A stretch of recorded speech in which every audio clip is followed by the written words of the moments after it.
Hello everyone, আশা করছি তোমরা সবাই ভালো আছো এবং মনোযোগের সাথে পড়াশোনা করছো। এর আগের ভিডিওতে আমরা ত্রিকোণমিতি এর উচ্চতা ও দূরত্ব চ্যাপ্টারের থেকে 3টি প্রশ্ন নিয়ে আলোচনা করেছিলাম। আজকে আমরা আরও 3টি গুরুত্বপূর্ণ প্রশ্ন নিয়ে আলোচনা করব, যেগুলি তোমাদের সামনের মাধ্যমিক পরীক্ষার জন্য খুবই গুরুত্বপূর্ণ। তাই মনোযোগ দিয়ে দেখবে এবং শিখে নেবে, ঠিক আছে? তাহলে দেখো, প্রথম প্রশ্ন আগে 3টি হয়েছে, এটা প্রশ্ন নাম্বার 4। তো এই প্রশ্নটা প্রিভিয়াস ইয়ার কোশ্চেন 2023, ঠিক আছে, 2023-এ কিন্তু এই প্রশ্নটা এসেছিল মাধ্যমিক এক্সামে। তাহলে এই প্রশ্নটা 2025-এর জন্য খুব ইম্পর্টেন্ট হয়ে যায়। এবার দেখো, প্রশ্নের দিকে যাওয়া যাক। কি দেওয়া আছে? একটি বাড়ির ছাদ থেকে একটি বাতি স্তম্ভের চূড়া ও পাদবিন্দুর অবনতি কোণ যথাক্রমে 30 ডিগ্রি 60 ডিগ্রি। বাড়ি ও বাতি স্তম্ভের উচ্চতার অনুপাত নির্ণয় করো, তাই তো? তাই আমি আগের ভিডিওতে তোমাদের অবনতি কোণ কি, উন্নতি কোণ কি, তাই তো, এগুলো আমি শিখিয়ে দিয়েছিলাম। তাহলে এগুলো নিয়ে কোনো ডাউট থাকার কোনো প্রশ্ন নেই। তাহলে আমরা ডাইরেক্ট প্রশ্নের উত্তরের দিকে যাব। আচ্ছা, তাহলে একটি বাড়ির ছাদ থেকে একটি বাতি স্তম্ভের চূড়া ও পাদবিন্দুর অবনতি কোণ, এটা বাড়ির ছাদ, তাই তো? তাহলে বাড়ির ছাদ তোমাকে প্রথমে এঁকে নিচ্ছি, এটা বাড়ির ছাদ। চূড়া ও পাদবিন্দুর অবনতি কোণ দুটোই দেখো অবনতি কোণ, উন্নতি কোণ কিন্তু এখানে নেই। অবনতি কোণ মানে কি শিখেছিলাম? যে আমরা উপর থেকে নিচের দিকে দেখবো, তাহলে কি হবে? অবনতি কোণ মানে ছবিটা হবে এইদিকে, নিচের দিকে, তাই তো? তাহলে বাড়ির ছাদ, তারপর বাড়িটা এঁকে নিই, বাড়িটাকে একটু বড় করলাম। এটা হলো আমাদের বাড়ির ছাদ। তাহলে ধরে নিচ্ছি যে এবি হচ্ছে বাড়ির ছাদ। আমি বেশি লিখবো না, তোমরা লিখে নেবে, আমি জাস্ট বুঝিয়ে দিচ্ছি। বাড়ির ছাদ থেকে একটি বাতি স্তম্ভের চূড়া ও পাদবিন্দুর অবনতি কোণ। তাহলে বাতি স্তম্ভ তোমাকে ড্র করতে হবে। তাহলে বাতি স্তম্ভ একই অনুভূমিক রেখে থাকবে, হ্যাঁ তো, একই সমান্তরাল থাকবে।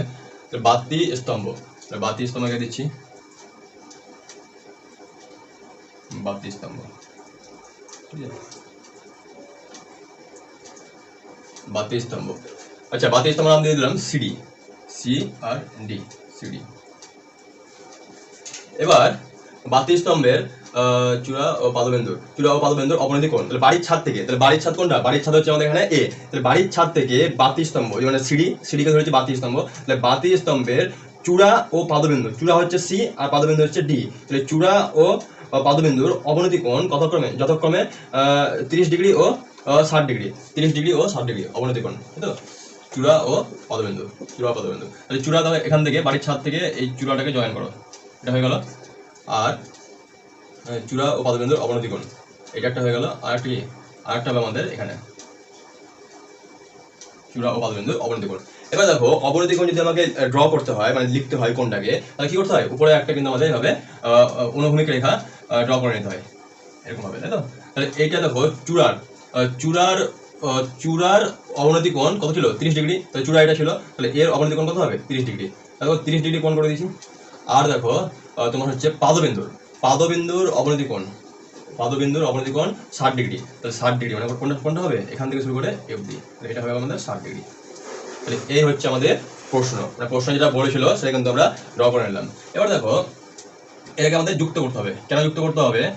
কারণ আমরা সব সময় সমকোণী ত্রিভুজ খুঁজবো, তাই তো? সমকোণী ত্রিভুজ খুঁজে তোমাদের কি শিখেছিলাম? যে বেশিরভাগ ক্ষেত্রে 99% অঙ্কে ট্যান থিটা ইউজ হয়, তাই তো? ট্যান থিটা মানে ট্যানের সাথে ট্যান থিটা ইকুয়াল টু লম্ব বাই ভূমি। তাহলে লম্ব আর ভূমির সম্পর্ক থাকে ট্যানে। আর এইসব অঙ্কগুলোর ক্ষেত্রে হয় লম্ব বের করতে হয়, না হলে ভূমি বের করতে হয়। বেশিরভাগ ক্ষেত্রে লম্বই বের করতে হয়, তাই ট্যান ইউজ করতে হয়, তাই তো? তাহলে এখানে দেখো, এই পয়েন্টের নাম দিয়ে দাও। এবি হচ্ছে বাড়ির ছাদ, এবি হচ্ছে বাড়ি, সিডি হচ্ছে বাতি স্তম্ভ, আর সেটি বাতি স্তম্ভ। আর তোমার হচ্ছে এই 30 ডিগ্রি হচ্ছে চূড়ার অবনতি কোণ, আর 60 ডিগ্রি হচ্ছে পাদবিন্দুর অবনতি কোণ। তাহলে একদম ক্লিয়ার হয়ে গেল, ঠিক আছে? ছবিটা ক্লিয়ার হয়ে গেল। আর এটা নাম দিয়ে দিচ্ছি ই, এটা নাম দিলাম ই। ছবিটা তুমি যদি আঁকতে পেরে যাও, তাহলে 50% তোমার প্রশ্ন সলভ হয়ে গেল, ঠিক আছে? আচ্ছা, বাড়ি ও বাতি স্তম্ভের উচ্চতার অনুপাত। তাহলে বাড়ি হচ্ছে এবি, তাহলে এবি কে ধরে নিচ্ছি এক্স, বাড়ির উচ্চতা হচ্ছে এক্স মিটার। আর তোমার হচ্ছে আর একটা বাতি, তাহলে বাতি সিডি, সিডি ধরে নিলাম যে সিডির উচ্চতা হচ্ছে ওয়াই মিটার। মানে আমাদের বের করতে হবে x/y, বাড়ি ও বাতি স্তম্ভের উচ্চতার অনুপাত। মানে x/y বের করতে পারলে কিন্তু প্রশ্নটা সলভ হয়ে যাবে, ঠিক আছে? আচ্ছা, এবার দেখো, এই পুরোটা যদি x হয়, তাহলে এই পুরোটাও x হবে, তাই না? কারণ এটা একটা কি, এটা একটা আমাদের আয়তক্ষেত্র, তাই না? এটা একটা আয়তক্ষেত্র। তাহলে এই বাহুটা সমান হবে, আর এই বাহুটা সমান হবে। আচ্ছা, তাহলে এটা যদি x হয়, তাহলে এই পুরো মানটা x হবে। কিন্তু দেখো, এইটুকু হচ্ছে আবার সিডি, তাহলে এইটুকু সিডি হচ্ছে আবার y। তাহলে এইটুকু y, পুরোটা x, আর এইটুকুর মান y, পুরোটা x, এইটুকু y। তাহলে এই মান কত হবে? দেখো, এই এখান থেকে শুরু করে এই অবধি হচ্ছে x, আর এইটুকু মান ওয়াই, তাহলে এই যে বাকি পড়ে থাকছে এই অংশটা হয়ে যাবে এক্স থেকে ওয়াই, বড়টা থেকে বড় মান থেকে ছোট মানটা পার্টটা বাদ দিয়ে দিলাম। তো এটা কমন সেন্স। আচ্ছা, তাহলে এই অবধি আমরা আসলাম। এবার কি লাগবে, এবার দেখো সমকোণী ত্রিভুজ খুঁজো। সমকোণী ত্রিভুজ খোঁজার দরকার নেই, তোমরা যেখানে কোণ থাকবে, দেখো একটা 30 ডিগ্রি আছে, একটা 60 ডিগ্রি আছে, দেখবে যে 30 ডিগ্রি যে কোণটা হয়েছে সেটা কোণ ত্রিভুজের জন্য, আর 60 ডিগ্রি কোণ হয়েছে সেটা কোণ ত্রিভুজের জন্য। সেই দুটো ত্রিভুজকে নেবে, ট্যান অ্যাপ্লাই করবে, অ্যান্সার চলে আসবে। তাহলে প্রথমে আমি নিচ্ছি ট্যান 30, তাহলে ট্যান 30, তাহলে 30 ডিগ্রি কোণ হয়েছে দেখো কোণ ত্রিভুজের জন্য, তাহলে এ ই সি। তাহলে প্রথমে নিচ্ছি যে ত্রিভুজ, আমি কিন্তু বেশি লিখছি না, তোমরা লিখে নেবে, ঠিক আছে। তাহলে ত্রিভুজ এ ই সি, ত্রিভুজ এ সি থেকে পাই এ ই সি, তাহলে কি হবে ট্যান 30, তাহলে ট্যান 30 ডিগ্রি, তাহলে লম্ব বাই ভূমি। তাহলে লম্ব কত বলো, ট্যান 30 যখন নিচ্ছি তাহলে যে কোণটা আমরা নেই সেই কোণের বিপরীতের যে বাহু থাকে সেটা হয় লম্ব, তাহলে এক্স মাইনাস ওয়াই, এটুকু দেখো এক্স মাইনাস ওয়াই, লম্ব হচ্ছে আমাদের এক্স মাইনাস ওয়াই। আর ভূমি কোণটা বলো, ভূমি হচ্ছে যে কোণটা নেবো 30 ডিগ্রি কোণ নিয়েছি, তো তাহলে 30 ডিগ্রি দেখো আশেপাশে দুটো বাহু আছে, এই একটা বাহু আছে আর এই একটা বাহু আছে, তার মধ্যে যেটা ছোট বাহু সেটাকে আমরা বলি ভূমি। এটা তো দেখো অতিভুজ, তাই না, এটা অতিভুজ, কারণ যেখানে 90 ডিগ্রি থাকে তার উল্টো দিকের বাহুটা হয় অতিভুজ, তো এটা যদি অতি হয় এটা কি হবে, এটা আমাদের ভূমি হবে, এটা ভূমি। তাহলে লম্ব হলো এক্স মাইনাস ওয়াই আর ভূমি হচ্ছে এই, তাহলে এই হয়ে গেল ভূমি, এই হয়ে গেল ভূমি, ঠিক আছে। এই প্রশ্নটা মনে হয় তোমাদের বইতে নেই, ঠিক আছে। এই প্রশ্নটা মানে যে কোশ্চেন সেট করেছিল 2023 সালে, সে নিয়ে থেকে সেট করেছিল মনে হয়, মেবি। আচ্ছা, তাহলে tan 30 = x - y / a, x - y / a। তাহলে এখান থেকে tan 30 এর মান কত, tan 30 এর মান হচ্ছে আমাদের 1/√3 = x - y / a, x - y / a। কোন যদি গুণ করি তাহলে a √3 * x - y, তাহলে এই এর মানটা পেয়ে গেলাম। এই মানে কি ভূমি, √3 * x - y, √3 এটা না লিখলে হবে, √3 * x - y, তাহলে ভূমিটা পেয়ে গেলাম। তাহলে 30 ডিগ্রির কাজ করে ফেললাম। এবার কি কাজ করবো, 60 ডিগ্রি। তাহলে 60 ডিগ্রি মানে tan 60 নিতে হবে। তাহলে 60 ডিগ্রি কোণটা যেটা আছে, যেটা কোণ ত্রিভুজের মধ্যে আছে, ভালো করে লক্ষ্য করো, 60 মানে এইটুকুটা, হ্যাঁ এইটুকুটা মানে পাদবিন্দুর অবনতি কোণ। তাহলে AED, এখন ত্রিভুজ AED থেকে পাই, তাহলে ত্রিভুজ সমকোণী ত্রিভুজ AED থেকে পাই tan 60, তাহলে tan 60, tan 30 আর tan 60 মান তো তোমাদের মুখস্থ করেছিলাম, তাই তো। tan 60 লম্ব, আবার লম্ব বাই ভূমি, তাহলে এখানে লম্ব কত, লম্ব দেখো এখানে হচ্ছে আমাদের, ভালো করে লক্ষ্য করো, যে যেখানে 60 ডিগ্রি থাকবে, যে কোণ থাকবে 60 ডিগ্রি, তার বিপরীতের বাহু। তাহলে দেখো এখানে 60 ডিগ্রি এই কোণটা আছে, তার মানে একটা লাইন যাচ্ছে ই এর দিকে আর একটা লাইন আসছে ডি এর দিকে, মানে এই ইডি হচ্ছে পুরোটা লম্ব, এই ইডি হচ্ছে আমাদের পুরোটা লম্ব। তাহলে লম্ব কত, ইডি এর মান হচ্ছে দেখো x, এইটুকুর মান যদি x হয় তাহলে এইটুকুর মান x, তাহলে লম্ব হয়ে গেল x, লম্ব হয়ে গেল x। আর ভূমি দেখো এক্ষুনি বের করলাম কি, √3 * x - y, এই তাও একবার লিখে দিচ্ছি এই, তারপরে মানটা বসিয়ে দেবো। tan 60 মানে হচ্ছে √3 = x / এই এর মান পুট করতে হবে, তো এই কত বলো, এই হয়ে যাচ্ছে √3 * x - y, √3 * x - y। এবার এই জিনিসটাকে এদিকে নিয়ে আসো, তাহলে কি হবে, এখানে এটাকে 1 নম্বর দিয়ে দাও, যে দেখা দিতে হবে যে 1 থেকে পাই, ঠিক আছে, 1 থেকে পাই, মানে এই এর মানটা বসিয়ে দিলাম, এবার এই মানটাকে এদিকে নিয়ে আসো। তাহলে √3 আর √3 গুণ হবে, তাহলে √3 গুণ হলে কি হবে, √3 গুণ হলে হবে 3, তাহলে 3 * x - y = x, 3 * x - y = x। আচ্ছা, এবার এইটা লিখছি, এখানে জায়গা নেই, এবার সলভ করলে হয়ে যাবে, এই ব্র্যাকেটটাকে ওপেন করে দাও, তাহলে 3 দিয়ে গুণ করে দাও, তাহলে 3x - 3y = x। আচ্ছা, এবার এই x টাকে দিয়ে নাও, তাহলে 3x - x কত হবে, 3x - x 2x, আর এই -3y এদিকে ছিল -3y, ওদিকে নিয়ে চলে যাও, তাহলে 3y, তাহলে 2x = 3y। বের করতে হবে x = y, বের করতে বলেছিল যে x = y, তাই তো, x = y মানে x/y বের করলেই হয়ে যাবে। তাহলে এখানে x এর নিচে নিয়ে আসছি y কে, এদিকে y কে নিয়ে আসলাম x এর দিকে, আর এই 2 কে নিয়ে আসছি ওইদিকে, তাহলে 3/2 মানে x = y = 3:2, এটা হচ্ছে আমাদের অ্যান্সার, যে বাড়ি এবং বাতির উচ্চতার অনুপাত হচ্ছে 3:2। দেখো বাড়িটা বড় ছিল আর বাতির স্তম্ভ, তাই তো, বাতির স্তম্ভ ছোট ছিল, তার মানে 3:2, মানে অ্যান্সার ঠিকই আসছে। এই ধরনের আরো দুটো প্রশ্ন আমরা দেখে নিই, ঠিক আছে। আচ্ছা, এবার এই প্রশ্নটা দেখে নাও। তাহলে এই প্রশ্নটা তোমাদের প্রিভিয়াস ইয়ার কোশ্চেন 2017 এসছে, ঠিক আছে। আর এই প্রশ্নটা তোমাদের বইয়েরই প্রশ্ন, ওটা দেখি 25-এর 10 নম্বর প্রশ্ন, এটা ঠিক আছে, 10 নম্বর প্রশ্ন। তাহলে প্রশ্নটা দেখো, একটা বড়, তাই না, ঠিক আছে, তাহলে আমরা অল্প অল্প করে পড়বো এবং অল্প অল্প করে ছবিটা আঁকবো। এই প্রশ্নটা দেখে বড় মনে হলেও এই প্রশ্নটা একদমই সোজা প্রশ্ন, একবার দেখে নিলে তোমাদের পরীক্ষা পর্যন্ত মনে থাকবে, তাই শুধু চোখ দিয়ে দেখলেই কিন্তু হয়ে যাবে। তাহলে একটি লাইট হাউস থেকে তার সঙ্গে একই সরলরেখায় অবস্থিত, তাহলে একটি লাইট হাউস প্রথমে এঁকে নিই। তাহলে একটি লাইট হাউস, তাহলে লাইট হাউস ধরে হচ্ছে যে এবি, যে এবি হচ্ছে একটা লাইট হাউস। লাইট হাউসের সঙ্গে একই সরলরেখায় অবস্থিত দুটি জাহাজের মাস্তুলের, দুটি জাহাজের, এটা মাস্তুলের হবে, ঠিক আছে, দুটি জাহাজের মাস্তুলের গোড়ার অবনতি কোণ। তাহলে দুটি জাহাজের মাস্তুল আগে লিখি, তাহলে দুটি জাহাজের মাস্তুল রয়েছে। তাহলে ধরো এটা হচ্ছে কাছের জাহাজের মাস্তুল, এটা হচ্ছে দূরের জাহাজের মাস্তুল, এটা নাম দিলাম সি, এটা নাম দিলাম ডি। তাহলে দুটি জাহাজের মাস্তুলের গোড়ার অবনতি কোণ, তাহলে অবনতি কোণ দেওয়া আছে, অবনতি কোণ যথাক্রমে কত 60 ডিগ্রি এবং 30 ডিগ্রি। তাহলে গোড়ার অবনতি কোণ মানে যদি আমি এইখান থেকে এই সি যুক্ত করি, তাই তো, যথাক্রমে গোড়ার অবনতি কোণ যথাক্রমে 60 ডিগ্রি ও 30 ডিগ্রি। তাহলে অবনতি কোণ, অবনতি কোণ মানে কি নিচের দিকে দেখছি, তাহলে এখান থেকে দেখছি, মানে লাইনটা এখান থেকে আসছে, তাই অবনতি কোণ হবে। আর অবনতি কোণ কোথায় হয়? অবনতি কোণ উপরে হয়, অবনতি কোণ উপরে হয় আর উন্নতি কোণ নিচে হয়। অবনতি কোণের ক্ষেত্রে দেখি নিচের দিকে আর কোণ হয় উপরে, আর উন্নতি কোণের দিকে দেখি উপরের দিকে আর কোণ হয় নিচে, উল্টো উল্টো কনসেপ্ট, ঠিক আছে। তাহলে এখানে অবনতি কোণটা হয়ে যাবে এই জায়গাটাতে, এই জায়গাটাতে। যদি আমরা এখানে একটা লাইন টেনে দিই, সমান্তরাল লাইন, এই সমান্তরাল লাইন, তাহলে এই যে 60 ডিগ্রি বলেছে, তাহলে 60 ডিগ্রি হবে আমাদের এই কোণটা, 60 ডিগ্রি হবে আমাদের এই কোণটা। আবার দেখো এই কোণটা 60 ডিগ্রি হলে পরে এই কোণটা কি হবে? 60 ডিগ্রি হবে। একান্তর কোণ শিখেছিলাম এটা অবনতি কোণের ক্ষেত্রে কনসেপ্টটা। তাহলে কোণটা আমি এখানে না লিখে এখানে লিখে দেবো, তাহলে এটা হয়ে যাবে 60 ডিগ্রি, ঠিক আছে, 60 ডিগ্রি। আর তোমার হচ্ছে 60 ডিগ্রি এবং হচ্ছে পরেরটা, তাই তো, দূরের জাহাজের মাস্তুল মানে এই ডি, তার হবে 30 ডিগ্রি। দূরের জাহাজের মাস্তুল মানে ডি, তারটা হয়ে যাবে 30 ডিগ্রি, তাহলে এটা হয়ে যাবে 30 ডিগ্রি। বুঝা গেল? আচ্ছা, এই কনসেপ্টটাও তোমাদের শিখেছিলাম যে কোণের মান যত কাছে আসবে, যত কাছে আসবে তত বড় কিন্তু। দেখো 60 ডিগ্রি কি আছে, এই লাইট হাউসের কাছে আছে, এই 60 ডিগ্রি কিন্তু বড়, আর 30 ডিগ্রি ছোট। দূরের দিকে গেলে পরে কোণের মান কমে, আর কাছের দিকে আসলে পরে কোণের মান বাড়ে, ঠিক আছে। বাইরে বৃষ্টি শুরু হয়ে গেল মনে হচ্ছে, ঠিক আছে, অসুবিধা নেই, বৃষ্টি হোক, বৃষ্টির কাজ করছে, আমরা আমাদের কাজ করবো। হ্যাঁ, তাহলে ছবিটা আঁকা কি কমপ্লিট? এবং কাছের জাহাজের মাস্তুল যদি লাইট হাউস থেকে 150 মিটার দূরে থাকে, কাছের জাহাজের মাস্তুল তোমার হচ্ছে লাইট হাউস থেকে 150 মিটার, মানে এটা হচ্ছে 150 মিটার দূরে থাকে, তাহলে দূরের জাহাজের মাস্তুল লাইট হাউস থেকে কত দূরত্বে রয়েছে? দূরের জাহাজের মাস্তুল মানে এই অবধি আমাদের প্রশ্নে দেওয়া আছে, এই অবধি প্রশ্নে গিভেন ছিল। এবার দেখো ওরা চাইছে, দেয়া হয়ে গেল, এবার ওরা চাইছে কি চাইছে, যে তাহলে পরে যে দূরের জাহাজের মাস্তুল মানে এই ডি, সেটা এই যে তোমার হচ্ছে লাইট হাউস মানে তার পদবিন্দু হচ্ছে বি, তা বি থেকে এই ডি এর দূরত্ব কত, এটা একটা। আর একটা দেখো লাইট হাউসের উচ্চতা মানে এই এবি, তাহলে এই এবি চাই আর এই বিডি চাই। তো প্রশ্নে আমাদের কনসেপ্ট, প্রশ্নটা ক্লিয়ার হয়ে গেল। প্রশ্ন ক্লিয়ার হয়ে গেলে পরে উত্তরটা কিন্তু খুব সোজা হয়ে যায়।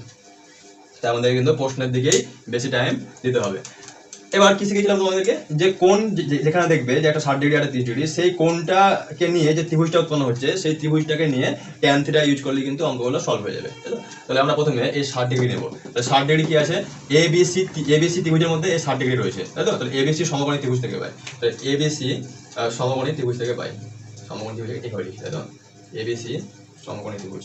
তোমরা লিখে নেবে এবিসি সমকোণী ত্রিভুজ, আমি জাস্ট এটা লিখলাম অল্প করে। তাহলে এবিসি সমকোণী ত্রিভুজ এবিসি থেকে পাই, তাহলে কি লাগাবো? ট্যান লাগাবো, অবভিয়াসলি ট্যান লাগাবো, কারণ এখানে দেখো চেয়েছে কি লাইট হাউসের উচ্চতা মানে কি লম্ব, এটা লম্ব কেন হলো, কারণ এটা 90 ডিগ্রি, এটা লম্ব হবে, এটা ভূমি হবে, এটা তোমার অতিভুজ হবে, তাই তো। তাহলে হ্যাঁ কি বলছিলাম, এটা হচ্ছে লম্ব, তাই তো, এটা লম্ব, এটা ভূমি। হ্যাঁ, লম্ব ভূমির সাথে কার সম্পর্ক? ট্যানের সম্পর্ক, বারবার বলছি একটা কথা। তাহলে ট্যান 60, তাহলে ট্যান 60 ডিগ্রি ইকুয়াল টু লম্ব হচ্ছে এবি, লম্ব এবি, আর ভূমি দেখো, ভূমি দেওয়া আছে 150, ভূমি 150, তাহলে ট্যান 60 মানে হচ্ছে √3, তাহলে √3 equal to AB by 150, AB by 150।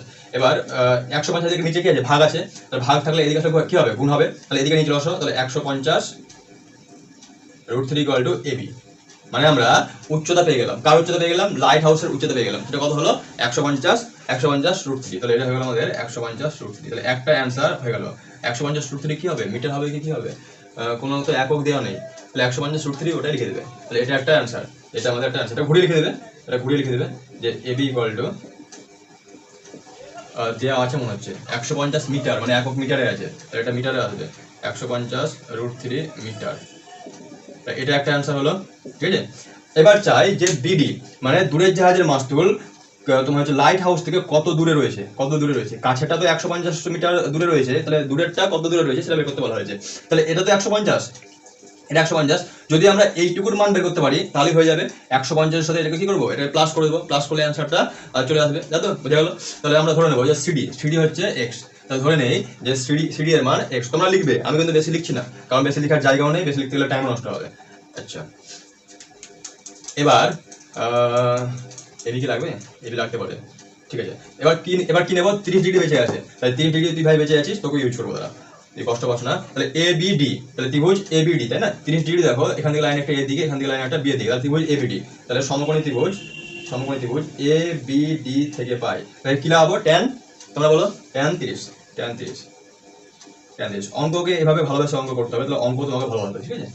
Tan 30 degree, tan 30 হচ্ছে লম্ব বাই ভূমি, তাহলে লম্ব দেখো এটা এবি, তাহলে লম্ব এবি, তাহলে লম্ব এবি। আর ভূমি কত? ভূমি দেখো বি থেকে ডি, ভূমি হচ্ছে বি থেকে ডি, তাহলে বি থেকে যদি ডি হয় তাহলে বি থেকে সি হচ্ছে 150 আর সি থেকে ডি হচ্ছে এক্স, মানে 150 প্লাস এক্স, তাহলে 150 প্লাস এক্স, 150 প্লাস এক্স হয়ে গেল। এবার দেখো তোমার হচ্ছে ট্যান 30 ডিগ্রি মান হয় 1/√3, 1/√3, 1/√3। ওটাকে মনে একটু উপরে তুলতে হবে, তাই তো? ছোট হয়ে গেছে। 1/√3 ইকুয়াল টু এবি, দেখো এবি এর মান বের করেছি, এবি এর মান কত? 150√3, তার মান বসিয়ে দিচ্ছি, তাহলে 150√3, 150√3, 150√3, আর নিচে কত আছে? 150। এটাকে যেহেতু বিডি বের করতে হবে, যেহেতু বিডি এর মান বের করতে বলা হয়েছে আমাদের, তাহলে বিডিটাকে আমরা 150 আর এক্স এক্স না লিখে হতো না? তাহলে একটু ভাবতে দাও যে এই এক্সটা কোনো কাজে দেবে বলে মনে হচ্ছে না আমার, কারণ লম্ব তো পেয়ে গেছি, আর যদি ট্যান ইউজ করি, লম্ব দেওয়া থাকে, তাহলে ডাইরেক্ট ভূমি বেরিয়ে যাবে, আমাদের ভূমি বেরিয়ে যাবে। তাহলে এই এক্স ধরে অঙ্কটাকে কমপ্লিকেটেড না করে ডাইরেক্ট যদি আমরা এখানে বিডি বসিয়ে দিতাম, ডাইরেক্ট বিডি বসিয়ে দিলে হয়ে যেত, ঠিক আছে? হ্যাঁ, ওটাই করবো, তো ওটাই আমাদের কিন্তু বেস্ট হবে, ওটাই বেস্ট হবে। এটাও হতো, এটা তোমার একটা লাইনে এখানে লিখতে হতো যে 150 প্লাস এক্স, তো সেই 150 প্লাস এক্সটাকে এখানে গুণ করতাম, তাহলে 150 প্লাস এক্স আসতো, আর এই √3 যেত এদিকে, তাহলে 150√3 মানে 150 ইন্টু 3, মানে 3 × 45, 450, তাহলে অ্যান্সার হয়ে যেত 450, ঠিক আছে? কিন্তু আমরা এখানে এক্স ধরবোই না, দরকার নেই, কারণ লম্ব পেয়ে গেছি, তো লম্ব থাকলে পরে আমরা তোমার হচ্ছে ভূমিটা ডাইরেক্ট বের করতে পারবো, বিডি। তাহলে আচ্ছা, তো আমরা ছোট হয়ে যাবে একটু, লম্ব বাই ভূমি, ট্যান 30 লম্ব বাই ভূমি, তাহলে লম্ব এবি, আর ভূমি কি? ভূমি হচ্ছে বি থেকে ডি, তাহলে বিডি, আর ওই বিডিটাই বের করতে বলা হয়েছে, ট্যান 30 হচ্ছে 1/√3, আর এবি দেখো, এবি বের করেছি কত? এবি বের করেছি 150√3, 150√3 বিডি। এবার কোনো গুণ করলে অ্যান্সার চলে আসবে, তাহলে বিডি একের সাথে গুণ হবে, তাহলে বিডি ইন্টু 1 মানে বিডি ইকুয়াল টু √3 আর √3 গুণ 3 হবে, তাহলে 150 × 3, 150 × 3 মানে 450 মিটার, তাহলে 450 মিটার। এটা অ্যান্সার হয়ে গেল, তাই না? যে দূরের জাহাজের মাস্তুলটি লাইট হাউস থেকে 450 মিটার দূরে আছে। প্রথমটা ছিল 150 মিটার, কত? 150 মিটার, তাই তো? তাহলে প্রথমটা 150 মিটার আর তোমার পরেরটা 450 মিটার। যদি কোশ্চেন ঘুরিয়ে দিত, কোশ্চেন যদি বলতো যে প্রথম জাহাজের মাস্তুল মানে সি আর দ্বিতীয় জাহাজের মাস্তুলের মধ্যে দূরত্ব কত, মানে এই দূরত্বটা যদি বের করতে বলা হতো, তাহলে কিন্তু ওই আগে যে এক্স ধরেছিলাম সেই এক্স ধরলে কিন্তু আমাদের সুবিধা হতো, বা এভাবেও হবে, এইটুকু 150 আর এই বিডি হচ্ছে 450, তাহলে 450 থেকে 150 যদি বিয়োগ করে দিই 150, তাহলে থাকবে 300, মানে প্রথম জাহাজের মাস্তুল আর দ্বিতীয় জাহাজের মাস্তুলের মধ্যে দূরত্ব হচ্ছে 300 মিটার। তাহলে প্রশ্ন কিন্তু তোমাদের এইভাবে ঘুরিয়েও আসতে পারে, সব প্রশ্ন একদম বই থেকে হুবহু আসবে এমনটা কিন্তু নয়, ঠিক আছে? তাহলে আশা করছি তোমরা এই প্রশ্নের সমাধানটা খুব সুন্দরভাবে বুঝতে পেরেছো। তাহলে আর আমি রিপিট করছি না, আর কোনো ডাউট থাকলে জিজ্ঞেস করবে, ঠিক আছে? এবার এই প্রশ্নের সমাধানটা দেখে নাও। তাহলে প্রশ্ন নাম্বার 6, প্রশ্ন নাম্বার 6 কি দেওয়া আছে? একটি 5তলা বাড়ি ছাদের কোনো বিন্দু থেকে দেখলে মনুমেন্টের চূড়ার উন্নতি কোণ ও গোড়ার অবনতি কোণ যথাক্রমে 60 ডিগ্রি ও 30 ডিগ্রি। বাড়িটির উচ্চতা 16 মিটার হলে মনুমেন্টের উচ্চতা ও বাড়িটির মনুমেন্ট থেকে কত দূরে অবস্থিত সেটা বের করতে বলা হয়েছে। প্রশ্ন অনেক বড় লম্বা প্রশ্ন, কিন্তু প্রশ্ন লম্বা দেখে ভয় পাওয়ার কোনো দরকার নেই, প্রশ্নের কিন্তু সমাধানটা খুবই ইজি এবং ছোট, ঠিক আছে? তাহলে আমরা অল্প অল্প করে করবো এবং অল্প অল্প ছবিটা আঁকার চেষ্টা করবো। তাহলে একটা 5তলা বাড়ির ছাদ, তাহলে 5তলা বাড়ির ছাদটা আঁকো। 5তলা বাড়ির ছাদ, ছাদের কোনো বিন্দু থেকে দেখলে মনুমেন্টের চূড়ার উন্নতি কোণ, উন্নতি কোণ দেওয়া আছে, মানে বাড়ির ছাদ থেকে একটা লাইন উপর দিকে যাবে, এবং অবনতি কোণ দেওয়া আছে, মানে বাড়ির ছাদ থেকে একটা লাইন নিচের দিকেও আসবে, মানে বাড়িটা হবে ছোট, তাই তো? বাড়িটাকে ছোট করে দিই। 5তলা বাড়ির ছাদ করলাম, এটা 5তলা বাড়ির ছাদ। তাই তো? তাহলে এটা নাম দিচ্ছি যে এবি। তাহলে এবি, এ হচ্ছে 5 তলা বাড়ির ছাদ। ছাদের কোনো বিন্দু থেকে দেখলে, ছাদের কোনো বিন্দু মানে এ হচ্ছে ছাদের কোনো বিন্দু থেকে দেখলে মনুমেন্টের চূড়ার উন্নতি কোণ। তাহলে মনুমেন্ট মানে পরে কোথাও আছে, একই লাইনে থাকবে, তাই না? একই তো তোমার অনুভূমিক তলে থাকবে। তাহলে বাড়ি আর মনুমেন্ট তাহলে মাটিতেই থাকবে, তাই তো? মনুমেন্টের চূড়ার উন্নতি কোণ, তাহলে মনুমেন্টটাকে একটু বড় করে দিই এরকম, তাই তো? তাহলে মনুমেন্টের চূড়ার, তাহলে এই বাড়ির ছাদ থেকে মনুমেন্টের চূড়ার উন্নতি কোণ দেওয়া আছে, তাই এটা সি নাম দিয়ে দাও, এটা ডি নাম দিয়ে দাও। মনুমেন্ট ধরে নিলাম, ধরে মনুমেন্টটা হলো সি আর ডি, মনুমেন্টটা সিডি।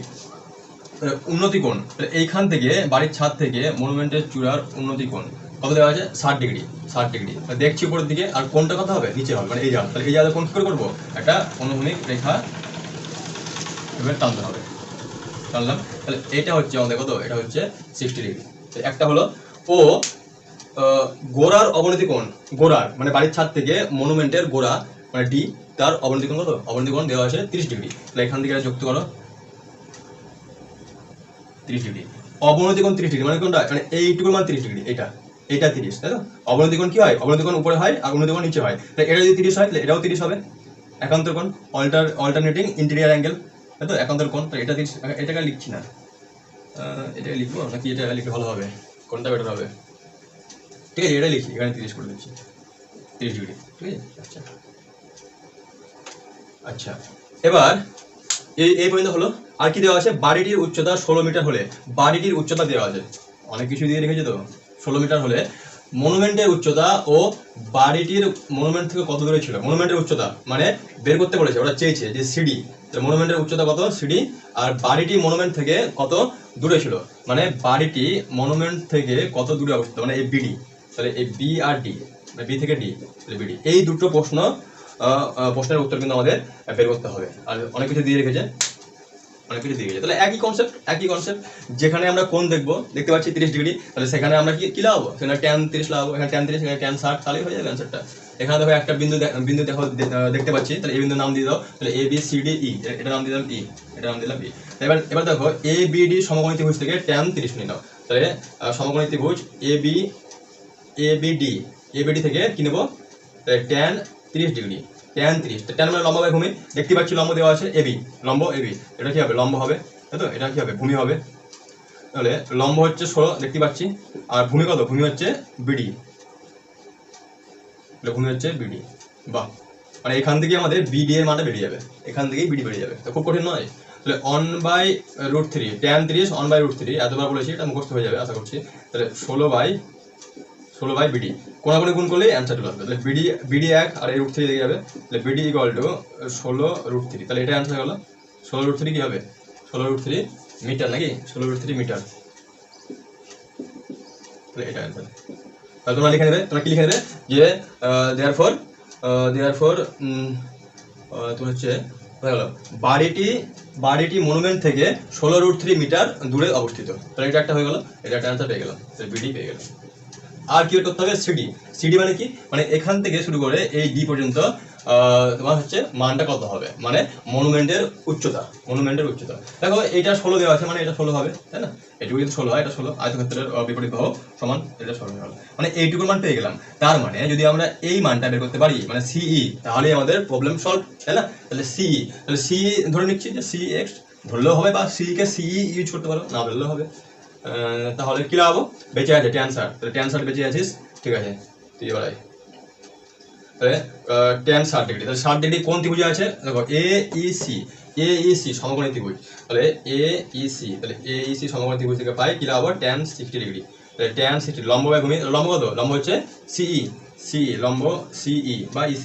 আর ভূমি কত? ভূমি হচ্ছে AE, ভূমি AE।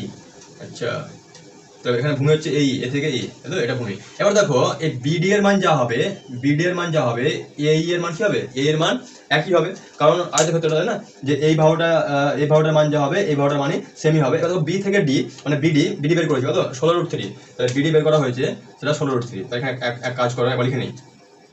তাহলে tan 60 মানে √3, √3 ইকুয়াল টু বের করতে হবে সি, তাই তো? সি এর মান জানি না, সি কে সি রাখছি, বা তোমরা এক্স ধরতে পারতে, আমি আর ধরলাম না নতুন করে, সি কে সি লিখে দিলাম। আর বিডি হচ্ছে 16√3, বিডি 16√3 বের করেছে, এটা তাহলে বিডি হলো 16√3। তাহলে 16√3 ডান দিকে আছে ভাগ, তাহলে এদিকে আসলে কি হবে গুণ হবে, তাহলে এটাকে এদিকে নিয়ে আসো √3 দিকে, তাহলে 16√3 ইন্টু √3 মানে দুটো √3, আর √3 কি হয় √3 হয় 3, তাহলে 16 ইন্টু 3, 16 ইন্টু 3, তাহলে 16 গুণিত 3 ইকুয়াল টু সি, ঠিক আছে 3 16 48, মানে সি এর মান কত হলো, সি এর মান হয়ে গেল আমাদের 48, সি হয়ে গেল 48, মানে ছবিটা ভুল আঁকা হয়েছে, সি হয়ে গেল 48 মিটার, তাই তো ছবিটা ভুল আঁকা হয়েছে, ভুল নয় ছবিটা তো রাফ, ছবিটা তো আমরা রাফলি করছি, ছবিটা একটা আইডিয়া নিয়ে অঙ্ক করছি, তাই 48 মিটার যদি আমাদের আঁকতে হয় তাহলে একদম তো এক্সাক্ট 48 মিটার আঁকা যাবে না, স্কেল নিয়ে অনেক বড় হয়ে যাবে, এটা একটা আইডিয়া করেছিলাম তাই না, যে সি এর মান 48, তাহলে ওইভাবে ছবিটা হবে, তো অত ভাবার দরকার নেই, ছবি ভুল নয়, ঠিক আছে, এটা আমরা যাকে একটা আইডিয়া করেছিলাম।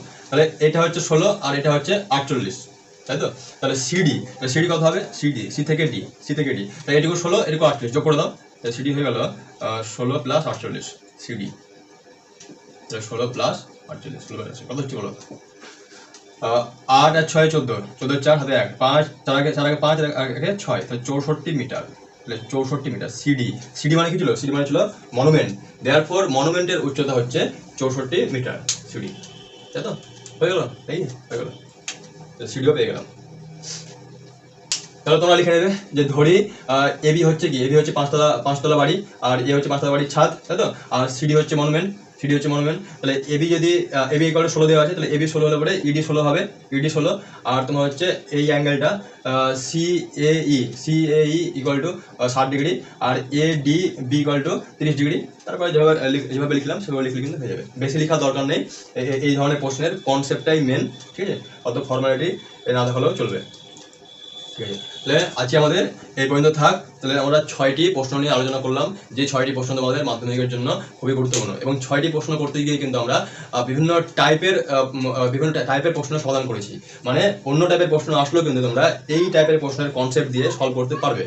আর এই 6টি প্রশ্ন হয়ে গেল, আমি তোমাদের আর ম্যাক্সিমাম 3টি প্রশ্ন করাবো, আর এই 9টির মধ্যে থেকে তোমরা হয় ডাইরেক্ট কমন পেয়ে যাবে, বা এই টাইপের প্রশ্ন কিন্তু তোমরা পরীক্ষায় দেখতে পাবে, ঠিক আছে। তাহলে বেশি প্রশ্ন করার দরকার নেই, যেগুলো আমি করাচ্ছি সেগুলো মন দিয়ে করবে এবং খাতায় নোট করে নেবে, তাহলে কিন্তু পারবে, কোনো ডাউট থাকলে কিন্তু জিজ্ঞেস করবে। তাহলে আজকে কিন্তু এই পর্যন্ত, দেখা হচ্ছে পরের ভিডিওতে।